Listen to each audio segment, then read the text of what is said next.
మంచి పేరండి, అది ముఖ్యం మనకి ఇక్కడ. నువ్వు కష్టపడి కట్టుకుంటున్నావే ఇల్లు నిన్ను నిర్దాక్షిణ్యంగా గెంటేస్తుంది. నువ్వు కట్టుకున్న భార్య నిన్ను గెంటేస్తుంది నువ్వు చచ్చిపోయిన తర్వాత. నీ పిల్లలు గెంటేస్తారు. నువ్వు చదువుకున్న చదువులు, పదవులు, అధికారం సమస్తము నిన్ను తీసుకెళ్ళి బొందలో కూర్చేస్తాయి. నీకున్న మంచి పేరు మాత్రమే నిన్ను చూడడానికి అనేక మంది నడిపిస్తుంది, ప్రజల హృదయాల్లో స్థానాన్ని ఉంచేలా నీకు కల్పిస్తుంది. అది ప్రియులారా, మంచి పేరు సంపాదించుకో, మంచి పేరు సంపాదించుకో. త్యాగాన్ని నేర్చుకో, త్యాగాన్ని నేర్చుకో. ఒక మంచి ఆరాధికుడిగా, ఒక మంచి పరిశుద్ధుడిగా, ఒక మంచి సువార్థికుడిగా, ఒక మంచి దాతృత్వము కలిగిన చారిటీ చేసే వ్యక్తిగా నీ జీవితాన్ని ప్రభు యొక్క సేవలో నింపబడు, వాడబడు.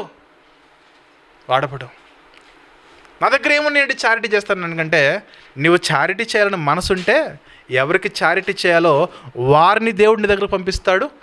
ఎంత చారిటీ చేయాలో అంతా దేవుడు నీకు ఇస్తాడు. మనసు ముఖ్యం ఇక్కడ. నాకున్నదంతా దేవుని కొరకు ఖర్చు అయిపోవాలి, నాకున్నదంతా దేవుని యొక్క మంచి కార్యాల కొరకు ఖర్చు అయిపోవాలి. ఆ మైండ్ సెట్ ముఖ్యం ఇక్కడ.